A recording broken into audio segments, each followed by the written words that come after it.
이번 코로나 사태에는 짧은 시간에 매우 크고 다양한 변화를 우리 사회 전반에 가져왔습니다. 학교는 온라인 수업을 하고, 기업은 재택근무를 하고, 또 교회는 인터넷 예배를 드리게 됐습니다. 또 교육과 직장 근무와 예배에 관한 아주 드문 형식이 이 코로나 사태 때문에 몇 달 동안 아주 일반화됐습니다. 이제 코로나 사태가 끝나게 되겠지만 끝나고 나면 이전의 삶의 방식으로 우리가 완전히 되돌아가게 될까요? 아니면 코로나로 인해서 생겨난 새로운 삶의 방식이 계속 지속되다가 하나의 새로운 표준, 즉 뉴 노멀이 될까요? 9.11 이후에 엄격한 공황 검색이 새로운 표준이 됐던 것처럼 코로나 이후에 이 비대면 문화가 어쩌면 점차 새로운 표준으로 자리 잡을지도 모르겠습니다. 그러면 교육계와 또 경제계와 문화계와 의료계와 종교계 등등의 모든 영역에서 이 비대면 언택트 문화를 어떻게 맞이해야 될지, 또 그 장단점이 무엇인지에 대한 토론이 활발하게 일어나게 될 것 같습니다. 그런데 이런 상황 속에 또 여러 의논을 해야 되겠지만 이때 우리가 놓치지 말아야 될 것이 있습니다. 삶의 방식이 컨택트 방식이든 언택트 방식이든 바뀔 수는 있지만 그 변화하는 삶의 방식 그 속에 바뀌지 말아야 될, 또 바꿀 수 없는 삶의 핵심과 본질이 무엇인지를 알고 그것을 더욱 붙들어야 된다는 것입니다. 즉 세상이 바뀌면 바뀔수록 바뀌지 않는 것이 무엇인지 알고 붙들어야 된다 하는 것인데, 바로 이것이 성경이 우리에게 가르쳐주는 중요한 교훈이기도 합니다. 우리가 성경을 읽으면서 제일 먼저 펴는 책이 창세기입니다. 창세기는 우리를 위해서 주신 말씀이기도 하지만 1차적으로 애굽을 떠났던 출애굽 백성을 위해서 주셨던 말씀입니다. 그들이 애굽에서 나와서 가나안으로 향하게 됐고 또 노예였다가 자유인이 됐습니다. 상황의 엄청난 변화, 또 신분의 급격한 변화를 겪고 있는 바로 그들에게 모세가 창세기 말씀을 통해서 전해주고 싶었던 것이 있었던 것입니다. 그것이 바로 그들의 조상 아브라함의 이야기입니다. 아브라함의 이야기 속에서 오랫동안 애굽에 살았던 바로 그 이스라엘 백성들의 정체성이 무엇인지를 알려주고 또 그 백성들에게 주신 하나님의 소명이 무엇인지를 깨닫게 해 주시고자 했던 것입니다. 그리고 또 창세기 말씀을 통해서 그 아브라함 이전의 아담 이야기를 통해서 하나님 인간을 창조했을 때 그 인간의 본래 모습이 무엇인지를 또 깨닫게 해 주시고자 하나님이 의도하셨습니다. 애굽에서 한 400년 이상을 지내면서 그들은 이 애굽적 삶을 하나의 노말로, 말하자면 표준과 정상으로 생각하며 지냈을 것입니다. 아마 출애굽 사건이 없었다면, 또 창세기 속에서 발견해낸 삶의 본질을 깨닫지 못했다면 영원히 그렇게 살았을지도 모릅니다. 하지만 그들이 말씀을 통해서 애굽적 삶은 노말이 아니라 아주 심각한 어브노말이다, 비정상이라는 것을 깨닫게 되고, 또 앞으로 그들이 가서 살아가야 될 가나안 땅에서 담아야 될 삶의 본질은 바로 애굽에 있지 않고 하나님 말씀 속에 있다, 이것을 발견하게 됐던 것입니다. 또 구약에 보면 열왕기 상하, 또 역대 상하 같은 역사서들도 있는데 역사서도 1차적으로는 바벨론의 포로로 잡혀간 유다 백성들을 위해서 주어진 말씀입니다. 바로 그들은 자유민에서 포로가 되는, 또 가나안에서 바벨론 땅으로 옮겨가는 엄청난 상황의 변화, 신분의 변화를 겪게 됐는데 바로 이들에게 역사서를 통해서 알려주고자 한 게 있었다는 거예요. 바로 다윗과 솔로몬과 같은 과거의 왕들의 이야기를 다시 생각나게 해준 것은 왕들의 이야기 자체가 중요해서가 아니고 그 왕들이 하나님이 주신 땅 위에 세운 바로 그 나라에 무슨 문제가 있었는지, 무엇이 결례가 됐는지, 어떤 본질을 잃어버렸는지를 알게 해주므로 잃어버렸던 나라의 그 원인을 알고 앞으로 어떻게 해야 되는지를 깨닫게 하려고 역사서를 그들에게 쓰신 것입니다. 이처럼 하나님께서는 우리의 변화되는 이런 상황 속에 우리가 있을 때 이 변화되는 외적 상황만 보지 말고 그럴수록 더욱더 변하지 말아야 될 본질을 우리는 알고 있었는가, 그걸 붙들고 있었는가, 이것을 깨닫기를 원한다는 것입니다. 그것을 기준으로 소위 말해서 정상이라고 하는 것 속에 숨겨져 있었던 비정상이 무엇인지 찾아내고 또 앞으로 가야 될 바른 방향이 뭔지를 보게 해 주시는 것입니다. 자, 그러면 여러분, 바로 그 본질, 그 핵심이 어디에 있을까요? 바로 그 이야기가 창조 이야기 속에 담겨 있습니다. 성경의 거의 대부분 이야기는 바로 구원 이야기예요. 아브라함의 부르심으로부터 본격적으로 시작이 되어 요한계시록까지 기록된 그 거대한 구원 이야기는 결국 하나님이 창조했던 그 본래의 모습을 회복하자 하는 이야기가 아닙니까? 따라서 이 창조 이야기 속에 우리가 지향해야 될, 붙들어야 될 그 변할 수 없는 본질이 담겨 있는데 그 본질을 담고 있는 가장 중요한 이야기가 바로 에덴 이야기입니다. 사람에 관한, 또 함께 모여 살아가는 사회에 관한, 또 하나님이 지은 세계에 관한 창조 목적을 담고 있는 일종의 창조 설계도가 에덴 동산 이야기입니다. 바로 그 설계도를 통해서 우리는 시대가 바뀌어도 상황이 달라져도 바뀔 수 없는 바로 그 오리지널을 찾을 수 있다는 것입니다. 따라서 우리는 이 에덴 이야기 속에서 하나님이 그 속에 두셨던, 인간 속에, 사회 속에, 세상 속에 두셨던 그 오리지널, 그 DNA가 무엇인지를 찾아내고 붙들도록 노력해야 되는데 바로 그것이 뭐냐? 그 에덴 동산 이야기는 그 세 가지다. 세 가지.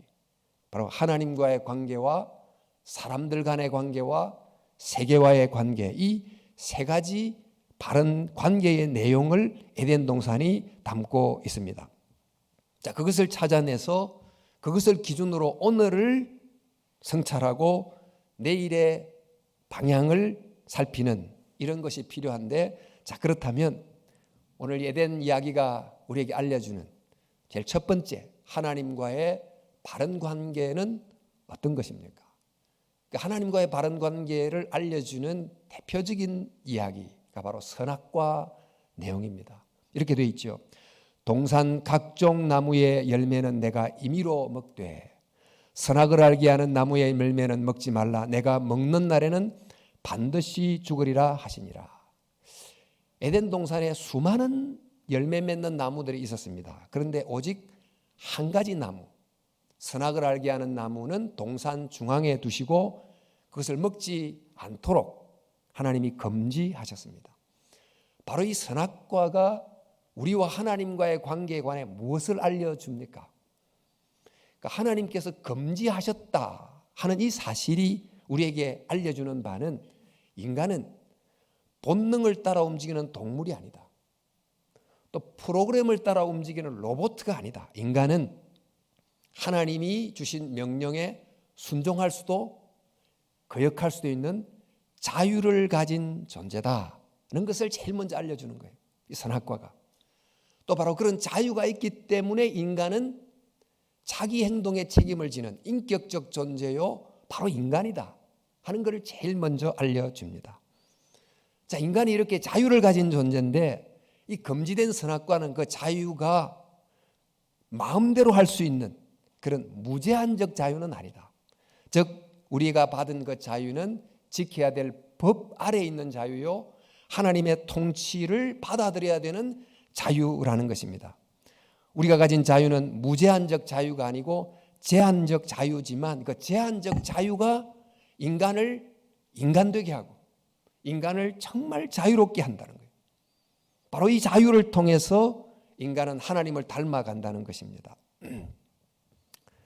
이 자유를 가진 인간이 그 자유를 가지고 하나님의 법을 지키는 것을 계속 선택해가고 또 하나님의 다스림을 받는 것을 계속 선택해 가면, 즉 그의 진리를 선택하고 선을 선택하고 하나님을 선택하는 거듭된 이 자유는 그를 점점 더 자유롭게 만들고 더 하나님을 닮은 존재가 되게 하는 것입니다. 마치 피아니스트가 또 바이올리니스트가 화성학이나 또 음악의 연주법 같은 이 법을 따라서 바른 연주 방식으로 계속 그것을 선택하고 훈련하면 마침내 정말 법칙 안에서 원하는 곡을 마음대로 자유롭게 칠 수 있는 것과 흡사하다고 하겠습니다. 그런데 바로 이 부분을 사단이 잘못 생각하도록 유혹한 것입니다. 하나님이 선악과를 금지한 법을 두신 이유는 인간을 위하기 때문이 아니라 인간을 해하고 억압하기 위함이다라고 속이는 것입니다.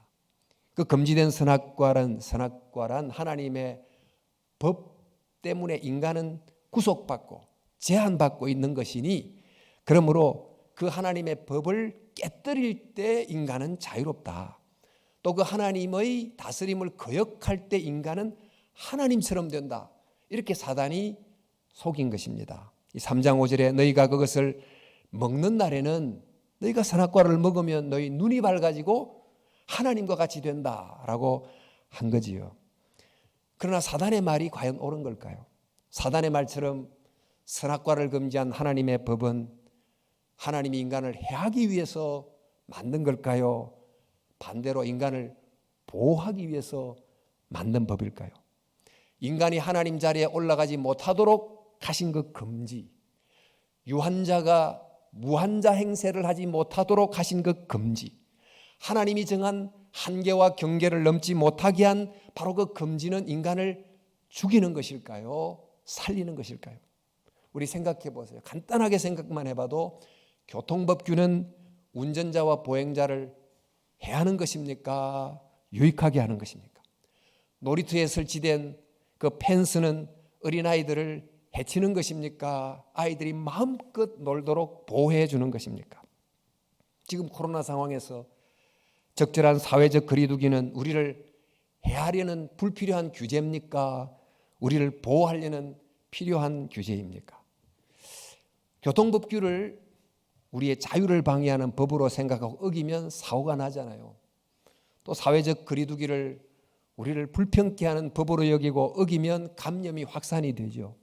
그러니까 하나님의 법을 어기고 또 하나님의 통치를 거역하면 자유를 점점 뺏깁니다. 자유를 더 제한당합니다. 또 나중에 죽게 됩니다.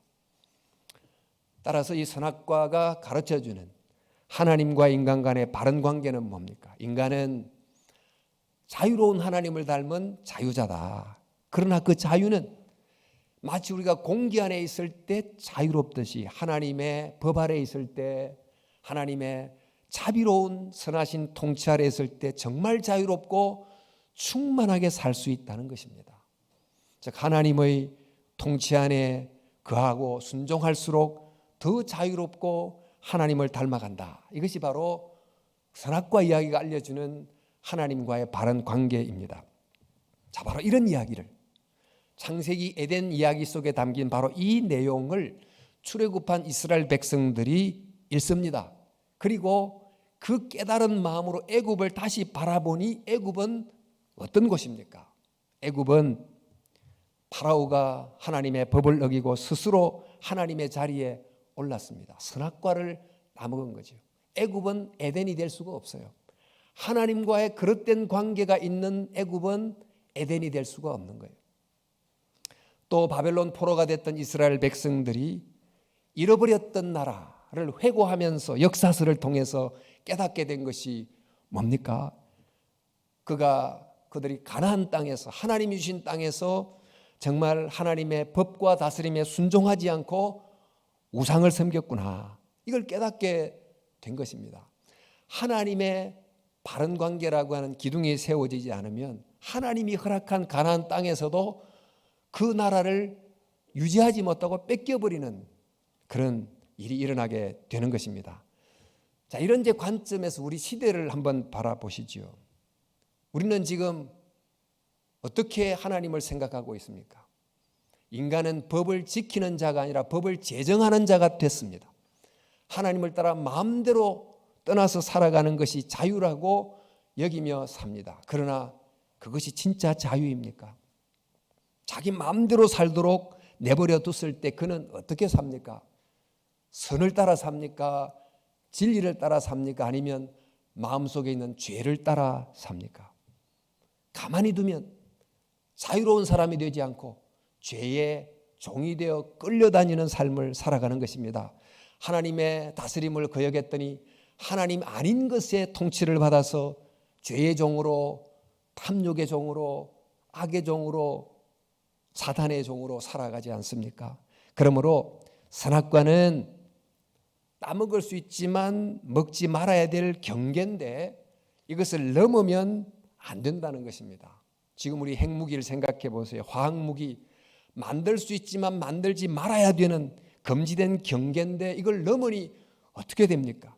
금지된 한계를 넘으니까 핵을 가진 인류, 무시무시한 화학무기를 가진 인류는 굉장히 자유롭습니까? 결코 그러지 못하지요. 우리는 오직 선악과를 먹지 않을 때, 즉 하나님의 정하신 법과 통치를 따를 때 정말 자유로울 수 있다. 그럴 때 우리는 정말 하고 싶은 것을 마음대로 하는 자유가 아닌 해야만 하는 것을 즐거움으로 행하는 진짜 자유를 누리게 된다 하는 것입니다. 그러니까 하나님을 떠나는 자유가 아닌 하나님 안에서 있는 참 자유를 살아가는 것, 이것이 우리가 붙들어야 될 삶의 중요한 본질이 됩니다. 세상이 굉장히 바뀝니다. 지금은 포스트 모던 시대요, 하나님을 무시하는 시대요, 이런 시대를 살아갈수록 우리는 삶 속에서 반드시 있어야 될 첫 번째 본질, 하나님과의 바른 관계가 세워져 있는가를 살펴야 된다는 것입니다. 하나님과의 관계, 하나님의 법과 선한 다스림에 순종할 때 우리는 참으로 자유롭다. 바로 이런 것을 깨닫고 정말 먼저 우리들부터 예배를 통해서 하나님의 법에 순종하고 다스림 안에 들어감으로 정말 자유로움을 경험할 수 있기를 바랍니다. 이 세상은 점점 하나님을 떠난 쪽으로 가게 될 것입니다만 그럴수록 더욱더 이 첫 번째 관계를 잘 붙들고 하나님 안에서 진정으로 자유로운 사로 살아갈 수 있는 은혜가 여러분들에게 있기를 축원합니다.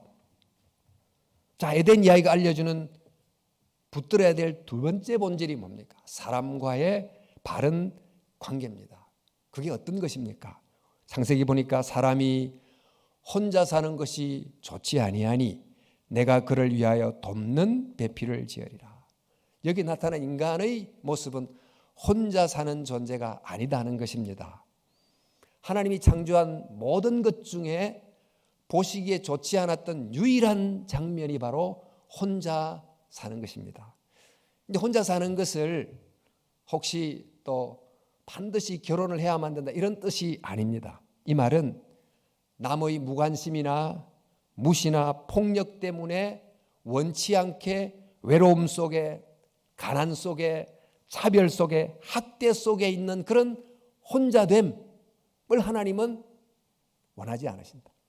또 그리고 오직 나만의 이익을 생각하고 나만의 유익만 생각해서 남을 전혀 배려하지 않으므로 이기적으로 혼자 있는 혼자됨, 이것도 이제 하나님이 보신 인간의 본래 모습이 아니라는 것입니다. 우리가 사는 이 세계는, 사회는 겉으로는 함께 사는 것 같지만 실상을 보면 사랑을 받지 못하기 때문에 혼자 있는 외로운 이들이 얼마나 많습니까? 또 사랑하지 않기 때문에 이기적으로 혼자 살아가는 그런 존재가 또한 얼마나 많습니까? 우리는 따로 떨어져 존재하는 섬이 아닙니다. 우리는 모두 하나의 태양 아래서, 또 하나의 하늘 아래서, 또 바다 깊이 하나의 땅으로 연결된 더불어 살아가는 공동체입니다. 우리는 혼자일 수도 없고 혼자가 되려고 해서도 안 되는 것입니다. 자, 이렇게 인간은 혼자가 아닌 함께 있는 존재로 지음을 받았는데 그 함께 있음의 관계는 어떤 관계입니까? 오늘 성경은 돕는 배필의 관계라고 합니다. 돕는 관계예요. 근데 돕는다는 게 어떤 것입니까? 오늘 성경은 남자는 여자를 여자답게 되도록 돕고 여자는 남자가 남자답게 되도록 돕는 것. 다시 말해서 나는 너를 너답게 되도록, 너는 나를 나답게 되도록 도와서 각각 자기의 색깔로 꽃피우도록 도와주는 것. 이게 돕는 것입니다. 이렇게 하려면 서로의 장점으로 서로의 약점을 돕고 서로의 있는 것으로 서로의 없는 것을 채우게 되는데, 이렇게 서로 돕는 배필이 되다 보면 깨닫는 것이 있어요. 나는 너가 없으면 온전히 설 수가 없구나. 나는 너가 없으면 온전할 수 없는 결핍된 존재구나. 이것을 깨닫게 되는 거예요.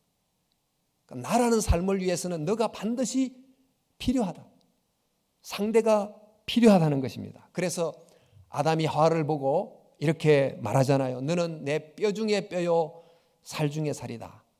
너는 곧 나다. 이런 거예요.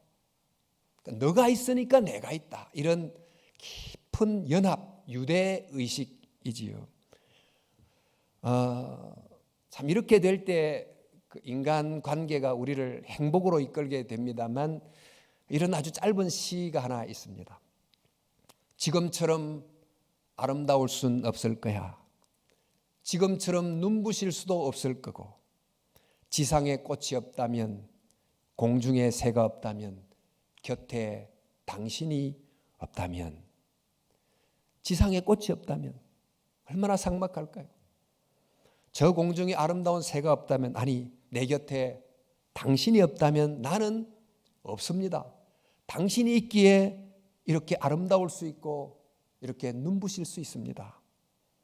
바로 이런 인간됨의 본질이 잘 담겨 있습니다.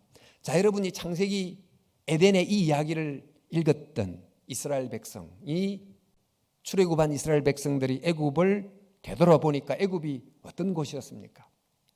이스라엘 백성을 노예화했던 바로 그 애굽은 군사적으로는 가장 강력한 강국이긴 했지만 바른 인간관계라는 기둥이 무너진 곳이었어요. 바로 그런 곳은 에덴이 될 수가 없어요. 또 바벨론의 포로가 된 이스라엘 백성들이 회고해본, 역사서를 통해서 회고해본 바로 그 잃어버렸던 그 땅의 나라는 어떤 곳이었습니까? 12지파가 한 형제처럼 살아야 되는데 남과 북이 갈라지고 서로 싸우고 그랬던, 즉 인간관계의 본질을 붙들지 못했기 때문에 그곳에서 적과 꿀이라는 땅을 이루지 못한, 나라를 뺏겨버린, 에덴을 잃어버린 상태가 됐다는 것입니다. 자, 우리 사회는, 우리 시대는 어떻습니까? 극도의 경쟁 사회, 성자 독식의 사회, 타인에 대한 무관심으로 무책임으로 자기만 생각하는 이기심 때문에 얼마나 많은 사람들이 사회적으로 홀로 되고 경제적으로 홀로 되고 그렇습니까? 또 내 혼자만 먹고 살려는 이기적 마음 때문에 남의 아픔과 불행에 아무런 긍휼의 마음을 느끼지 않는, 정말 냉혈 동물과 같은 무자비한 사람들도 또한 얼마나 이 세상에 많습니까? 아무리 첨단 사회가 돼도, 아무리 풍요의 사회가 돼도 바른 인간관계란 본질을 붙들지 못하면 그 사회는 에덴일 수가 없다. 적과 꿀이라는 땅이 될 수가 없다. 이것이 바로 성경이 우리에게 알려주는 메시지입니다. 따라서 우리는 세상이 다양한 모습으로 변하면 변할수록 변하지 말아야 되는 인간 간의 바른 관계가 무엇인지를 알고 붙들어야 되는 줄로 믿습니다. 인간 간의 관계, 서로 돕고 사랑하는 공동체를 이룰 때 우리는 행복하다 하는 것입니다. 자, 세 번째는 세계와의 바른 관계입니다. 에덴 이야기가 보여주는 그 바른 관계의 내용이 뭡니까? 우리 창세기 1장에 바다의 물고기와 하늘의 새와 땅에 움직이는 모든 생물을 다스리라고 하시면서 창세기 1장은 인간과 세계의 관계는 다스리는 관계라고 하셨어요. 근데 이 다스리는 관계를 오해를 해서 군림하고 지배하고 정복하는 관계로 생각하기도 합니다. 그러나 이 다스리는 관계는 어떤 관계인지가 창세기 2장에 보다 더 잘 나타나 있습니다. 우리 2장 15절에 에덴 동산에 두어 그것을 경작하며 지키게 하시고 이렇게 되어 있어요. 하나님이 아담을 에덴 동산에 두시고 경작하고 지키라 했었는데, 이 경작하다는 말은 원어로 아바드라는 뜻입니다. 섬기다 하는 의미입니다. 그러니까 이 땅을 잘 경작함으로 돌본다, 이런 이 노동한다는 것에 아바드가 쓰이기도 하고, 또 하나님을 예배할 때도 아바드라는 원어를 씁니다. 이렇게 볼 때 하나님이 맡기신 세상을, 또 내 삶의 영역을 잘 정성을 다해 돌보고 섬기는 성실한 노동은 바로 하나님을 예배하는 예배가 될 수 있다는 거예요. 이런 마음으로 돌보는 것입니다. 또 지킨다는 것은 샤마르라고 하는 원어인데, 이 원어는 보호하다는 뜻도 있고 법을 준수한다 이런 뜻이 있습니다. 자연세계를 보호하는데, 지키는데 내 마음대로 하지 않고 하나님이 정한 목적을 따라서, 법을 따라서 잘 지키고 보호한다는 것이지요. 자, 이처럼 이제 에덴 동산이란 주어진 자연과 세계와 땅을 잘 지키고 경작하는데, 이렇게 하기 위해서 반드시 포함되는 것은 그 땅 위에 살아가는 다른 생명체예요. 식물이라는, 동물이라는 생명체에 대해서 어떻게 해야 되는지가 이 속에 포함이 되는 것입니다. 그래서 하나님이 에덴 동산을 맡은 아담에게 동물들을 이끌어 갑니다. 그랬더니 아담이 동물들을 향해 이름을 붙였다, 이런 구절이 나옵니다. 본문에 보니까 그것들을 그에게로 이끌어 가시니 아담이 각 생물을 부르는 것이 곧 그의 이름이 되었더라. 아담이 모든 가축과 공중의 새와 들의 모든 짐승에게 이름을 주니라. 동물에게 이름을 붙였다. 이게 무슨 뜻일까요? 먼저 인간은 지적 능력을 가지고 하나님이 창조한 이 세계를 이해하는 능력이 있었다. 그리고 각 동물과 식물을 볼 때마다 그 동물 속에 담겨 있었던 그 각각의 특성과 특징을 분별해내고, 또 넓게는 이 창조 세계의 생태계 안에서 각각이 어떻게 서로 의존하며 살아가는지를 발견하게 됐다. 그런 의미가 되겠습니다. 우리도 이제 과학을 하면서 동물의 종과 과를 나누고 생명의 생태계를 할 때 얼마나 신비롭고 놀랍습니까? 그런데 이름을 붙인다고 하는 것은 또 한편 이 동물과 식물들이 인간의 부속물이 아니다. 이 동물과 식물도 똑같이 인간과 같이 하나님에 의해서 창조된 생명체요, 그들은 하나님으로부터 받은 생명의 권리를 가지고 있는 존재다 하는 것을 깨닫는 거예요. 이름을 붙이므로 그 생명체의 존재 의미를 준다는 것입니다. 자, 창세기에 이 내용을 읽었던 이스라엘 백성들이 그들이 나왔던 애굽을 보았을 때 애굽은 어떤 곳이었을까요? 애굽에서 그 노말이 정말 무슨 문제가 있었나 보니까 애굽은 태양을 섬기고 나일강을 신으로 섬기고 뱀과 같은 동물이나 일부 곤충들까지도 신으로 숭배를 했습니다. 즉 동식물에 관해서 피조물의 이름이 아닌 신의 이름을 붙인 것입니다.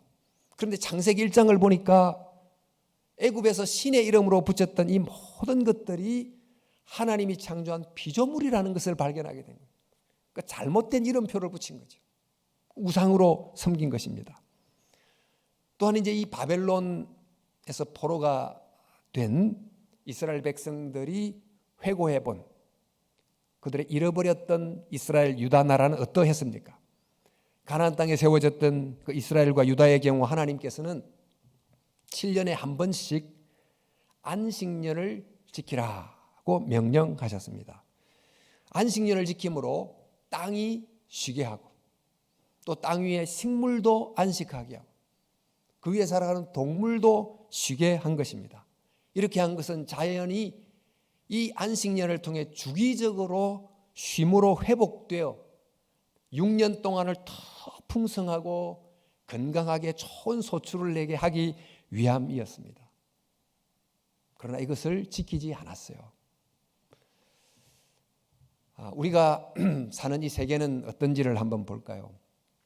고대는 산이나 강 혹은 동물들에다 신의 이름을 붙여 숭배했고 또 그 형상을 만들어서 신상으로 또 숭배하지 않았습니까? 근데 현대는 그렇게는 하지 않지요. 근데 어떻게 하는가? 요즘 이제 사회학자들의 분석을 따르면 현대 소비 사회는 상품에다가 신의 이름을 붙인다.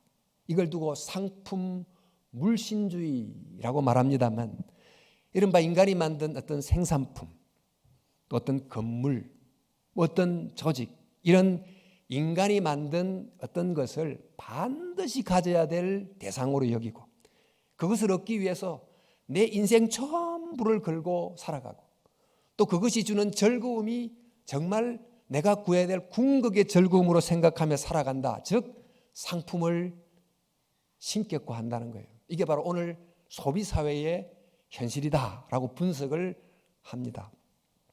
이렇게 인간이 손으로 만든 상품을 신으로 숭배하는가 하면 그와 대조적으로 하나님이 만드신 창조세계의 생명체는 반대로 마음대로 해도 되는 물건처럼 생각하며 또 산다는 것입니다.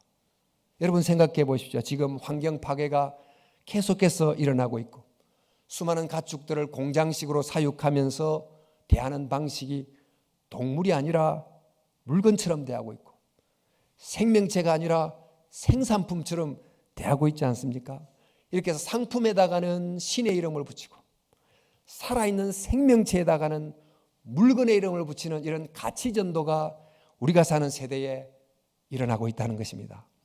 이번 이 코로나 사태는 이러한 전도된 자연과의 관계, 세계와의 관계를 잘 드러내고 있다고 할 수 있는데 우리 4월 13일자 그 한겨레 신문의 한 기사를 보니까 인간을 격리했더니 가려졌던 지구 모습이 복원됐다. 이런 제목 하에 이런 기사 내용이 줄게 써져 있습니다. 제가 조금 발췌해서 읽어보자면 인도의 수도 뉴델리 시민들은 요즘 수십 년 만에 맑은 하늘을 보고 있다.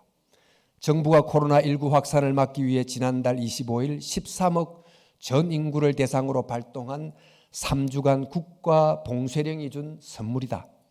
전 세계를 감염병 공포로 몰아넣었던 코로나19가 그동안 인간 문명 앞에 가려져 있었던 자연의 본래 모습을 되찾아주고 있다. 전 세계 35억 인구가 강제적 자발적 격리 상태에 있다. 사람의 발길이 끊어진 곳에서 땅과 물, 하늘의 동물들이 한껏 자유를 누리고 있다. 가장 눈에 띈 건 깨끗한 공기다. 중국의 대기 중 이산화 질소 농도는 2월 중에 30%가 감소했고 3월 이탈리아에서는 50%가 감소했다. 한국에서도 재택근무, 계약 연기 등 사회적 거리두기가 본격화된 3월 초미세먼지 농도가 지난해보다 46%가 줄었다. 맑아진 공기는 사람 목숨도 구해준다. 대기 오염은 연간 700만 명의 조기 사망에 관여되어 있다. 스탠퍼드 대학 지구 시스템 과학부 마셜 버크 교수는 코로나19와 관련한 미세 입자 배출 감소가 중국에서 2달 동안 4천 명의 어린이와 7만 3천 명의 노인 생명을 구했다고 하는 시뮬레이션 예측 결과를 내놨다. 숫자적으로만 따지자면 같은 기간 바이러스 감염 사망자보다 20배 많은 생명을 구원했다는 계산이다. 이 코로나로 지금 사람이 죽고 있는데 한편에서는 코로나 때문에 더 많은 사람이 살게 됐다는 거예요. 참 역설적인 이런 보도는 지금 우리 시대의 자연과 세계에 관한 관계가 얼마나 모순적이고 잘못되어 있는지, 우리가 지금 노말이라고 하는 것이 얼마나 어부노말인지를 우리에게 알려주는 것입니다. 바로 이런 상황 속에서 우리는 정말 비정상이 무엇인지를 발견하고 창조의 설계도의 그 본질을 회복하려고 노력해야 됩니다. 자연과의 바른 관계가 뭡니까? 창조계를 보존하고 다양한 생명체와 공존해야 인간도 건강하게 살 수 있다 하는 것입니다. 여러분, 이 세상은 변하고 있습니다. 앞으로 훨씬 더 빠르게 변할 것입니다. 수많은 삶의 변화가 올 것입니다. 그런데 이번 코로나 사태가 가져다 변화보다도 앞으로 곧 인공지능이 우리에게 가져다 올 변화는 훨씬 더 큰 것으로 예측되고 있습니다. 이런 엄청난 변화가 쓰나미처럼 우리를 찾아올 때 우리는 어떻게 해야 될까요? 일어나는 여러 외적 변화만 주목해야 될까요? 그런 변화되는 삶의 방식과 사회를 보면서 경험하면서 그 속에 변하지 말아야 될 본질이 담겨 있는지를 우리는 주목해야 되는 것입니다. 결코 변하지 말아야 될, 반드시 있어야 될 하나님과의 바른 관계가, 사람과의 바른 관계가, 자연과의 바른 관계가 유지되고 있는지를 물어야 된다는 것입니다. 그래야 하나님과에 대해서는 순종하는 자유를, 사람과의 관계에서는 하나 되는 사랑을, 자연과에서는 살리는 정의를 붙들어야 되는 것입니다. 여러분, 우리는 오늘 에덴 이야기를 통해서 조금 세계와 삶을 보는 큰 그림을 보게 됐습니다만, 이런 큰 그림을 통해서 보게 되면 저기 이야기의 큰 그림의 어깨 위에 우리가 탁 올라타면 비로소 멀리 보여요. 넓게 보여요. 우리는 이 시대 속에 갇혀서 시대의 초본 문제만 보는 경향이 있습니다만, 에덴의 이야기를 통해서 아주 먼 정말 이 인간의 삶의 이야기를 좀 멀리 보면서 이 시대의 근원적 문제가 무엇인지를 좀 말씀을 근거로 찾아내고 또 삶의 방향을 생각해 봐야 될 줄로 믿습니다. 또 뉴스를 대할 때마다 우리 시대에 갇힌 여러 글들의 흐름에 휩쓸려 가기만 하지 말고 하나님의 말씀 속에 있는 이 핵심적 진리를 근거로 해서 무엇이 정말 바르고 그런지, 무엇이 정말 노말이고 무엇이 정말 어브노말인지를 분별해 내야 될 줄로 믿습니다. 모쪼록 저희들이 가정에서 또 교회에서 먼저 이 에덴에 있는 새 관계의 기둥을 잘 회복함으로 가정이 에덴처럼, 교회가 에덴처럼 회복될 수 있기를 진심으로 바랍니다. 그리고 바로 그런 모습을 세상 속에 보여줬으면 좋겠습니다. 지금은 코로나 사태라고 하는 매우 혼란스러운 시대를 만났습니다만, 이럴 때일수록 변하지 말아야 될, 또 변할 수 없는 본질이 무엇인지를 또 붙들고 그것을 잘 견지하면서 말씀 안에서 길을 찾고 걸어가는 저와 여러분들 다 될 수 있기를 주님의 이름으로 축복합니다.